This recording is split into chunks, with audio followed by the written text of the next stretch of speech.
Greetings and welcome to AJFF in Conversation, a presentation of the Atlanta Jewish Film Festival and part of expanded virtual programming.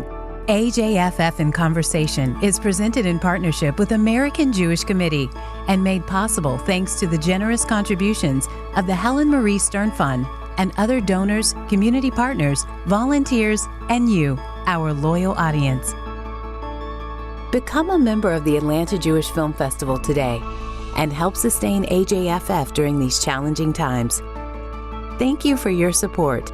We can only do more of this with more of you.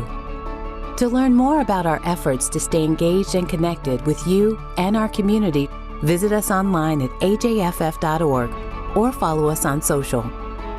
And now, the Atlanta Jewish Film Festival proudly presents our feature program.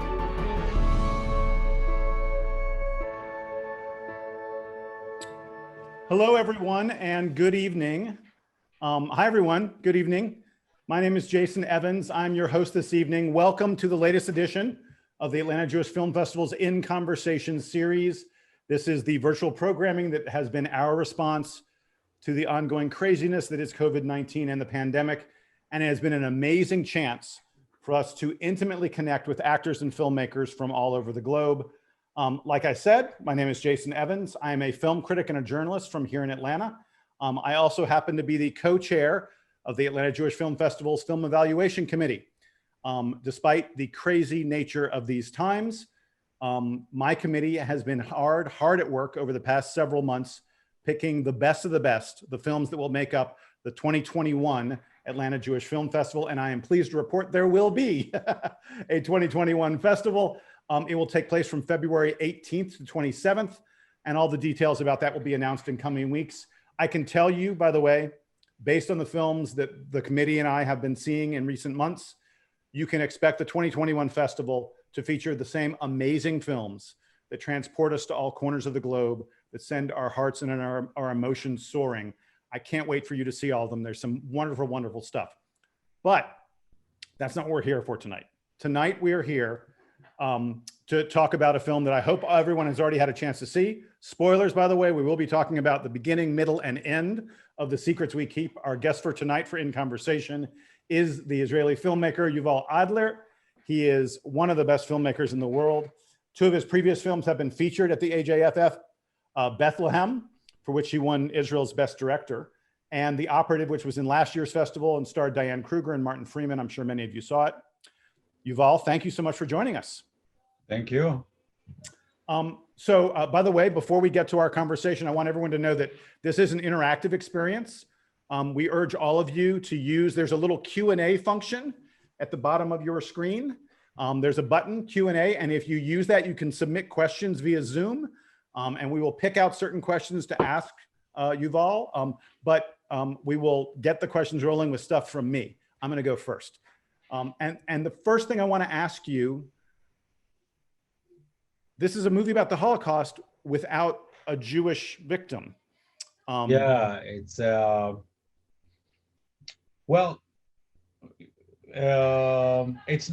it's not really a movie about the Holocaust. Let's start with that. It's a movie.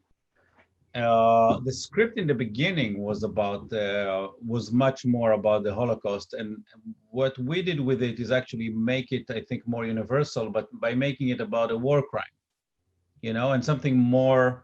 The Holocaust was a very unique event, whereas a war crime and the kind of stuff that is alleged to have happened in the film is something that happens all the time all over the world. So the history of this project was that when it was brought to me, it was about it was much more Holocaust-y, a lot of concentration camp stuff. The protagonists were Jewish, and I just felt that we've seen this film before and this kind of stuff, and I just wanted to do something different, and that's why we took it in this other direction.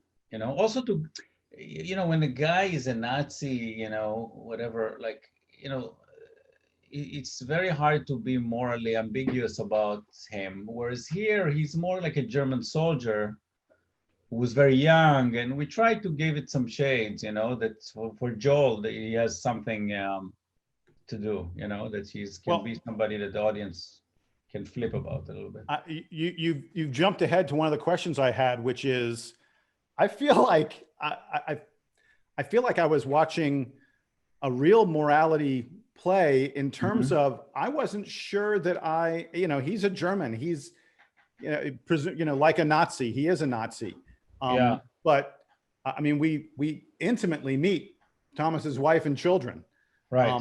And we are, your decision to really, ingrain Maya into their life is, gives us an eye on them that we wouldn't otherwise have. I mean, did you mean I was almost rooting for Thomas to survive.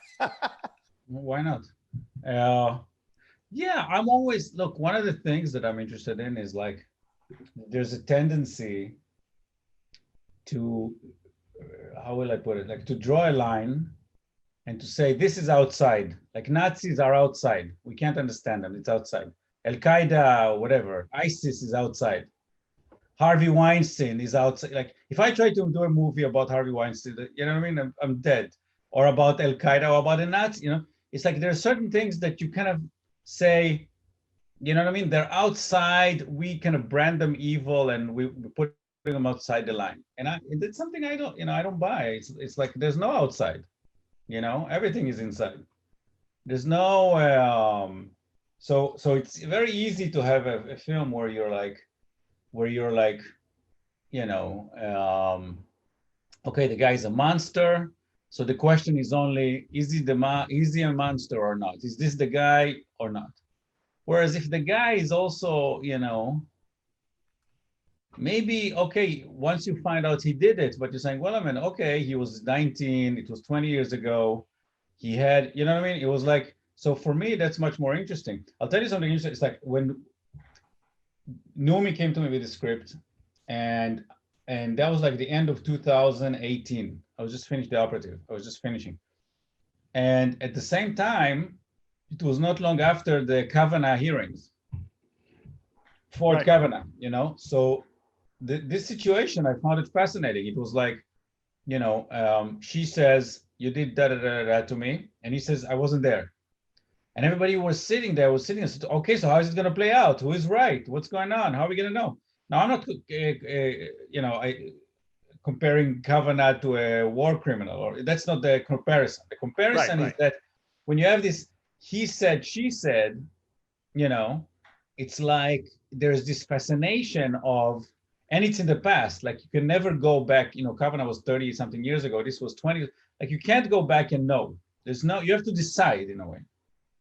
Now in the movie, we kind of made life a bit easier because at the end he kind of confesses, but still there's a moral ambiguity and this idea that like you are torn between two people that are both seem, very reasonable and convincing. I thought that was the dramatic thing in the movie, like try to sustain that as much as possible, One of the questions I was going to ask, and we got something that relates to it. Sari Earl asked a question. She said the casting in this film was phenomenal. How did it all come together? And I wanted to sort of follow on that and say, the film is very intimate. I mean, yes. We spend most of our time in a basement with these three characters. Mm-hmm. Talk about those three actors, how they came together in that kind of setting. Yes. So that was actually, when I came aboard this film, it was like Noomi and Joel were already there, okay? They said Noomi and Joel are attached, and I think Joel in the beginning was supposed to play the husband even. Whatever, it's like they were attached, right? And that's how the film was financed, and I came aboard. So we did a lot of work on the script. I rewrote the script and whatever. And then one of the things that kind of drew me to this film was, you guys said you saw The Operative in Bethlehem. Both of these films are very complicated in terms of locations, and there's a million people, and you know what I mean? Especially Bethlehem, there was not a lot of money. The Operative is in 10,000 places. So when you do a film like that, all of your energy goes up to kind of move things, to kind of control the geographical span of the film, which is like move the production. Whereas here, I knew that you get into this set, to this house, for example, and it's really like theater. You just work with actors, and this was very appealing to me. So I had Joel and Noomi, who I really wanted to work with, and then we brought Chris Messina. We cast him, which is a phenomenal actor, and funny. This guy is so funny. He has like, I can tell you like gossip. It's, you know, it's like he has this prep before shooting that's just like, I would just laugh all the time. I would ruin takes by laughing. Like he would do performance and I would laugh. And the sound guy would say, Yuval, I'm gonna cut this because you're laughing and you destroy the take. It's that funny. And then we got Amy Seimetz to play the wife of Joel. Not a big role, but a crucial role, very precise, and she gave a very precise performance. So it's like 4 people who were extremely, headed by Noomi, Joel doing this very, very tough performance, meaning Joel is in a very tough position as an actor because he's tied the whole time. It's very hard for an actor. It's like, half of your expressive power is gone when you can't move, So he had a tough time. And that's basically why I made this film. It was to work with these actors and kind of have something that's much more theatery, Speaking of theater, I read a few reviews who compared this to Death and the Maiden. Are you familiar with that? Mm-hmm. Which I happened to see on Broadway many years ago. I saw it. Yeah. It was Glenn Close, Gene Hackman, and Richard Dreyfuss. Sure. And much like your movie, it is Death and the Maiden is like a 3-person play. Sure. It's about a woman in South America who was raped, and I'm telling her, and she thinks she finds her rapist, and she essentially captures him, and she and her husband have to decide what to do with him. Very similar. I was going to ask, what was this a partial inspiration for you? It's a very famous play and movie. It's the opposite. It's like you read the script, and they send you the script, right? They said, "Oh, we want you to do this film. It's a good script. Like, you read it." I read it. The first thought, okay, it's like Death and the Maiden. They're going to blame me for stealing Death and the Maiden. No, I don't want to do it. It starts like that. And then my agent said, "No, but you should work with Noomi and find a way to take it." I said, "No, there's no way to take it. It's going to be compared to Death and the Maiden because it's the same premise as Death and the Maiden. And either I'm going to live with it or not. That's it." And then I talked to Noomi and whatever. So there are a few things that we kind of try to transcend that, because it's not a remake. If they gave me Death and the Maiden and say, "Here's Noomi Rapace, here's Joel, make a version of Death and the Maiden set in, I don't know, Georgia during the recount," fine, I'll do that. Okay, I will sit and do that film. That's not what they did. They gave me that script. They didn't say it's Death and the Maiden. It was somebody wrote it. Ryan Covington wrote a very nice script about the Jews, Holocaust, And I was like, okay, what can we do here that would make this stand out? And there's a few things that I think actually are, even though the setup is the same, are different from Death and the Maiden, that makes it interesting. One is, in Death and the Maiden, if you remember, very quickly in the beginning, something happens there that that he's the guy. Like, she says something about his laugh and he laughs like that. So in minute 15, he's the guy. So the question becomes whether the husband believes her or not, but Whereas here, we try to keep you not knowing. So it's a different dynamic. In Death and the Maiden, I'm so glad I can talk about it, because usually, you do interviews, you can't talk about the end of the film. In Death and the Maiden, he confesses and they can't kill him, and then they can, so it's like the closure is that, like, you're right, it's the opposite. It's the opposite closure that you have. Whereas here, the fact that Louis kills him, it kind of throws this into a completely different thing, because you have, wait a minute, is this justified? Did they go too far? Now they have a secret.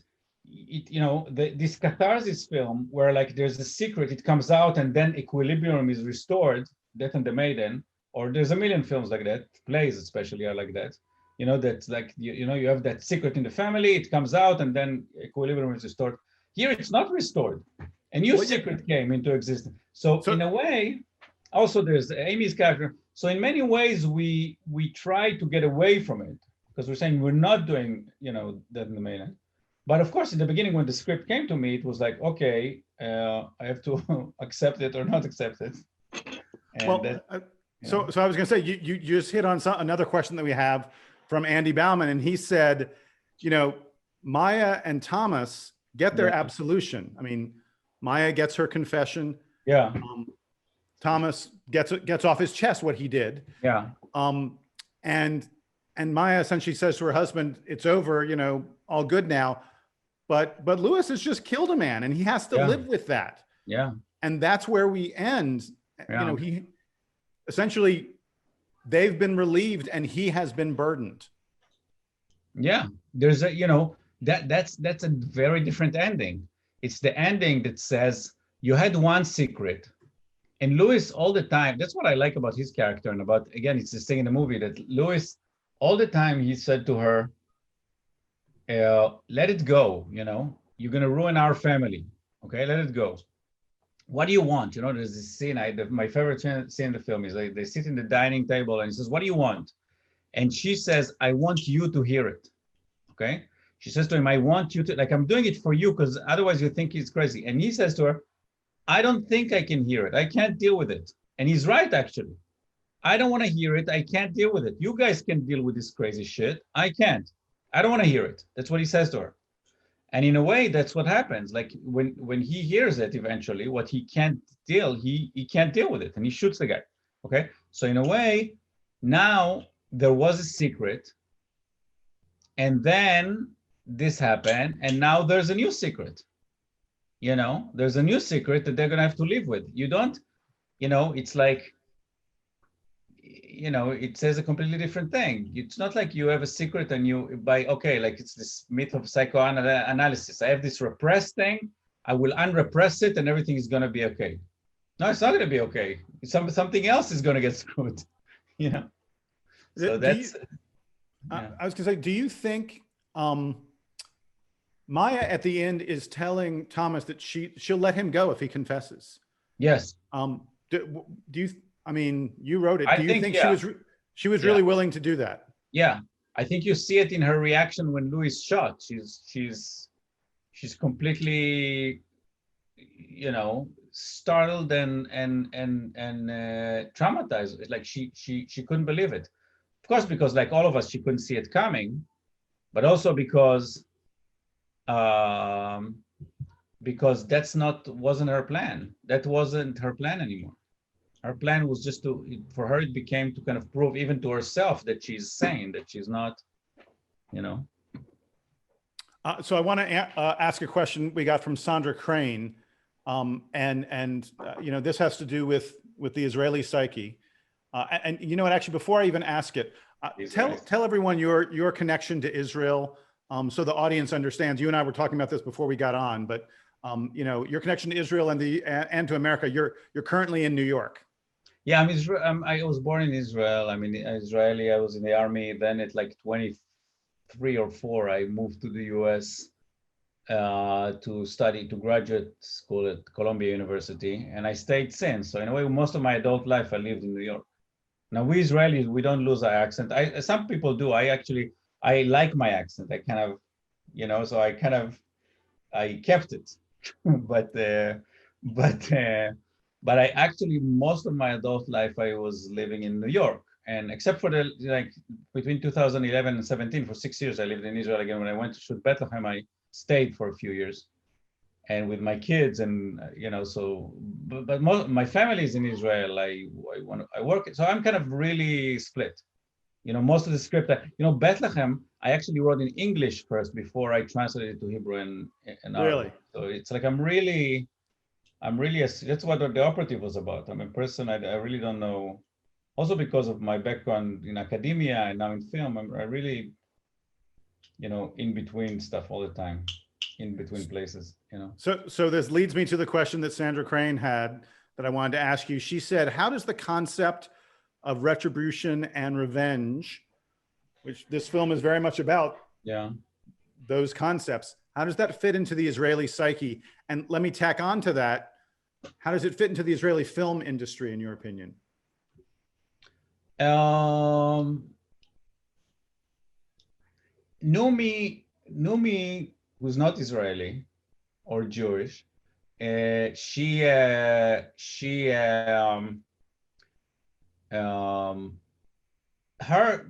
thing, she used to talk a lot. For her, the whole theme of revenge was a big deal. Like, you know, how much, you know, if something happened to you, do you continue the cycle of violence or not? And like that was something for her as an actress that she was thinking about. Me, there's something about the way, I don't know, the way I think about things. It's not from the first person point of view about revenge or not. It's more about kind of from the outside situations. I like situations. So I kind of think about stuff like the stuff I told you before, like they have a secret, but then when they get it out, some other secret comes in. I think like that, you know, I don't think about revenge as a theme, like me personally, like that's not how I think, you know. There is I mean, here there was this thing about like, you know, again, I did I gave a reference to Kavanagh and Ford, you know.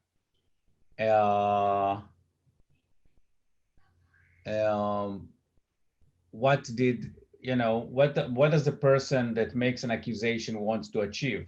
So she, Ford, articulated, she said, I don't think she should be in the Supreme Court, for example. Our character, Maya, said, you know, first it was about revenge. First it was about this stuff, this emotional thing. But then slowly it became, maybe she even doubts herself and she needs to get an answer in order to kind of make sense of her life. If I don't know who this guy is and I think I know, maybe I'm crazy or not crazy, or I think you know, I'm sure I did it and suddenly I realized that I sure he did it and suddenly I realized that my husband doesn't believe me. What does it mean about my life? You know, a lot of things come into question all of a sudden, and then she has to, I mean, she escaped from Europe to be away as far as possible from that to some small town in America, and suddenly this thing came, you know, she says to him, I tried to escape, but you came here, like you came to me, why'd you come here, you know? So for me, that's what the, you know, I don't know if it answers the question, but. That's okay, that's fine. Hey, it sounds like an answer. So I want to ask you a question about Bethlehem and about the role of Israeli filmmakers in shaping the consciousness of that nation and the international conversation about Israel. That's essentially my question. Do you feel like, you know, the Israeli entertainment, the rapidly maturing Israeli film industry, you know, has that role in shaping our view of Israel's morals and you know, the questions surrounding the complicated nature of Israel's relationship with the entire world? Yeah. A thing that becomes ever more complicated all the time. Huh? I don't know if I believe that art can do that. Maybe. I think Bethlehem, what happened specifically was that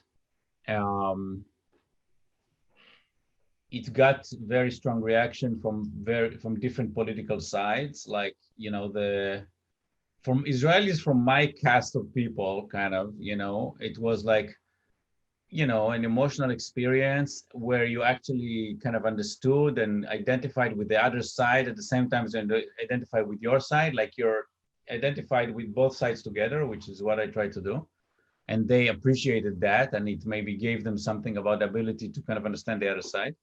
People on the right accused me of apologizing and, you know what I mean, to terrorists and showing them as human, as opposed to being robots, which they really are.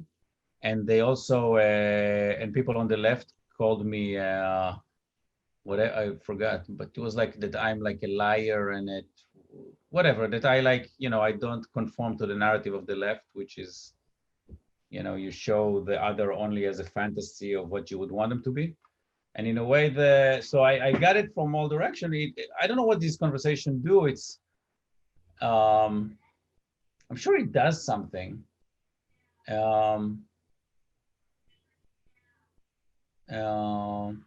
don't know if we know it as filmmakers, because we kind of experience it in a very weird way. It's very heightened what we experience. You know, people come to you and yell at you or hug you or whatever, but I don't know if it's a good picture of what the film actually does, you know, because it's very idiosyncratic. So we got two questions that sort of relate to Nazis, and I know you said you wanted Thomas to be more. You wanted Thomas to be more of a German soldier than a Nazi, but Adele Northrup asked, a film that tries to sympathize with a Nazi soldier, she said, does it diminish and excuse some of the horror of the Holocaust? On the opposite, on the contrary.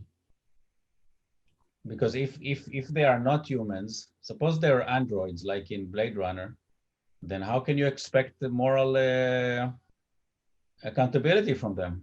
Whereas if they're humans, you know, that you can understand, then you can actually demand accountability from them.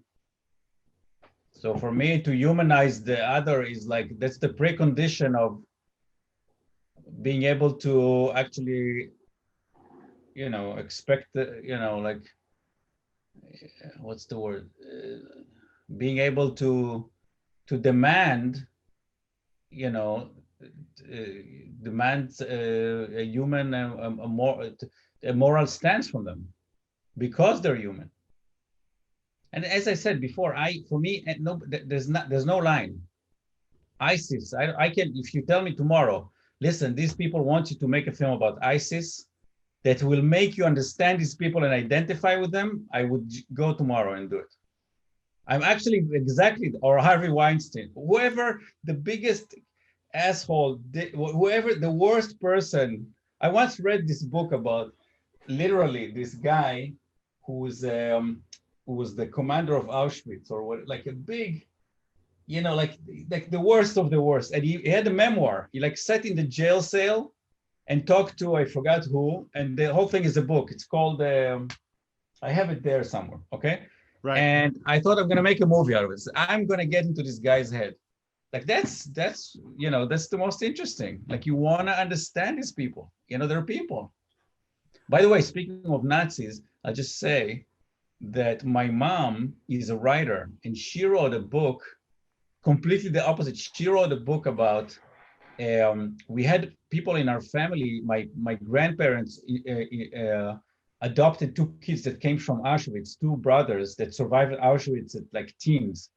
And my mom, now when they were 18, like 10 years ago, she sat with them and she wrote their book about escaping Auschwitz and living in Auschwitz as kids, like literally like young teenagers. Yeah. It's called The Brothers of Auschwitz. My mom, Malka Adler, I'm propping it because it's, telling you because it's a great book. It just came out in English and it's like really, it's. You need to make this movie. You need to make it into a movie. Exactly. But it's exactly not what I'm doing, which her is like I'm talking to her about like she always gets emotionally, like she says, she gets like to this kid's perspective and shows the, you know, so she gets you. Whereas what I like to do is I go outside a little bit and I kind of play the forces against each other, and I kind of am interested in situations. There's something a little colder in how I look at things. I look at them always, also Bethlehem, it was emotional, but it never picked a side. It never, you know, told you, situated you in a way that you can just identify. It always kind of showed you, also this film even, that's how so for me, it's more cerebral a little bit. Like I like situations. So we have a question from Sarah Glassberg. She said, in your experience, what's the biggest difference between making films in America and making a film in Israel? You know, what are the unique challenges and advantages of each one of those locations? It's hard to, I mean, the process of getting a film made, which is different than actually being on set and shooting it. How do you finance a film? Is very different, because in Israel there's a film fund, and if you get that film fund, then you're kind of not you're not accountable to an audience or to return money. You just make the film, and then they hope it'll go to festivals, that people see it in Israel or not, but they don't. It's not like, whereas when you make a film in America, it's private money. There's no film fund. So at the end, there's always like here in this film, I actually wanted to have him not confess in the end, or confess in a way that you would come out of it and say, wait a minute, did he really confess, or did he just tell her what she wants to hear? Okay, that's how I would like to have ended it. Because I thought, because that's too neat. You never get a real confession in life. Kavanagh would not come and say, you know what, I was there, or some guy would come and say, no, Kavanagh was with me in Cape Cod. He wasn't there. That's Well, it, done. It's not going to happen. Maybe if you buried him in a ditch, if you had him in his grave, he might confess. I don't know exactly. If you have a gun on him, then you said, you know what? Yeah, okay, I was trying. But like I'm saying, but I'm saying in a way, in reality, you know, you never know. You know, you can't go back and know. You know, so I tried to get that ending, and they didn't. They said, dude, it's like, dude, it's not gonna fly. And in Israel, I wouldn't have to have that conversation. I would just do it. That's the difference. That freedom must be very nice. Hey, can I ask? Do you think was Thomas's crimes during the war unforgivable? Because the whole film, I mean, like, yeah, he's the bad guy. Yeah, and yet she was willing to forgive him. Were his crime? We don't usually see that story. I know we've talked about this a lot, but I feel I want to understand whether, like, do you think Lewis did the right thing when he shot him? Lewis didn't do right or wrong. It was a spontaneous. It was for him. It was like a gut reaction to a situation he can't deal with. I felt, you know,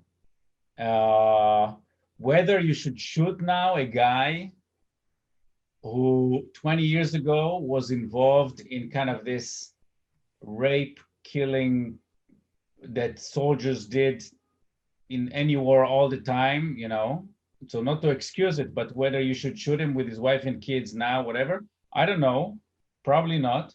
Maybe he should go to jail. But like I'm saying, you know, I don't know. I think I wanted it to read like an overreaction. I wanted you to be unsettled because, like in Death in the Maiden, for example, the story ends. You know, she gets her confession and she forgives him or lets him go, right?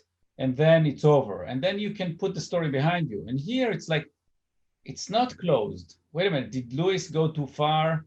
How are they going to live with what they did?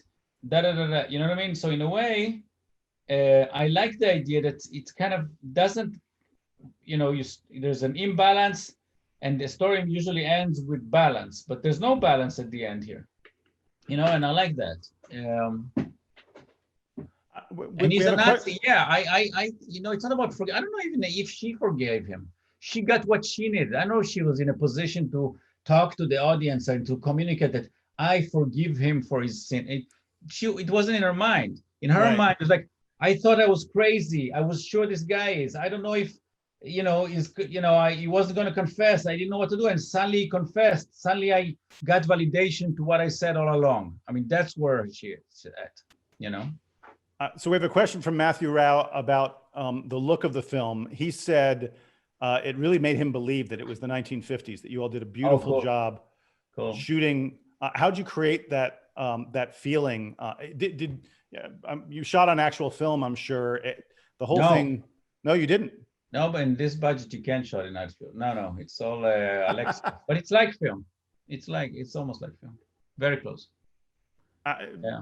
Can you talk a little bit about, you know, what went into? We shot in New Orleans.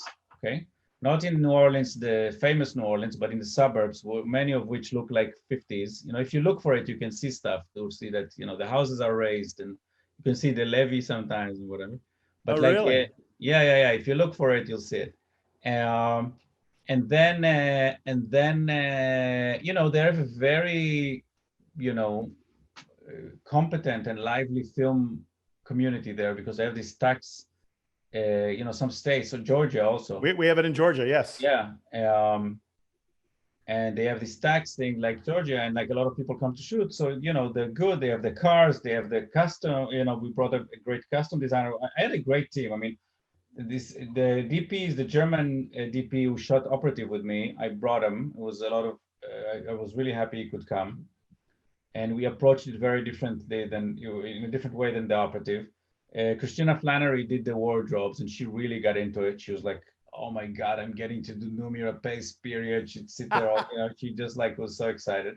Nat Jones did the sets again, completely got into the research and how to do, the 50, all the, how to kind of bring this period to life. Yeah, I mean, it's beautiful. The whole thing is very beautiful. And we tried to give it this Hitchcock touch, the composer, John Paisano, we kind of, in the beginning, especially when she follows him, we try to give it like this Bernard Herrmann-y kind of feel, so we really tried to make it like a 50s film. That was one of the fun things about that. So we're about to wrap up. We only have a few minutes left. By the way, folks, if you have a question, send it in. This is your last chance. But I want to ask you, you and I discussed this very briefly beforehand, and I want you to talk to the whole audience a little bit about it. Everyone knows we're in these crazy COVID times. It has affected the film industry. Yeah. I can't even imagine what it must be like. Talk a little bit about, what are people like you doing to survive, to keep the industry moving at a time like this? Well, I mean, I'm also a writer, and most of what I do is write. So COVID is like, there's COVID and you're right. And I actually was very productive in terms of developing and writing things. I don't know. I think it's much, much tougher to people who are, let's say, crew people, the gaffers, the light people, the grip people, the sound people. These people move from production to production. They work all the time. I make a film every 2 years, 3 years, if I'm lucky. They make, 6 films a year, and that's their paycheck. I don't know how they're doing it. I don't know how many people do it, like in this, anyone in services in COVID, it's like a disaster. But like in New York, I see people already shooting, but I think it's very, very difficult, primarily because of the insurances, because it's like, you have a film and you have to insure it. Whereas if somebody, whatever it is, tests positive, whatever, they shut the production for 2 weeks. To shut production for 2 weeks can cost hundreds of thousands of dollars. So the insurances, I'm sure, are killing people, or even not insuring a film. And you can't shoot a film without insurance. So in a way, I think, and even, I don't know still how it plays, but even, let's say in general, insurance become more expensive, that comes out of my stuff as a director, less stuff I have on the screen. Less days of shoot, less sets. We have to pay more insurance. You know what I mean? So I don't know yet. I think so I think it's a very, and also there's the question of the theaters, which we talked about earlier. Like, how is the theater experience gonna come back? How are all these chains gonna survive? I don't know. In most of the country, theaters are open. In New York and in LA, they're closed. This is very, very difficult, and I hope that theaters would survive this meaningfully. I'm sure they're not going to die completely, but like that the robust theater experience will stay. That's going to be devastating if not. Well, as someone who used to watch over 150 movies a year in theaters, yeah, I missed it so much. Yeah, it's great. Yeah, we needed to come back. Let me close with this. I love asking people what their favorite part of what they've written or created is. As you look back on The Secrets We Keep, what's that moment that you look back on and you go, that was the perfect moment. That's my favorite part of the entire movie.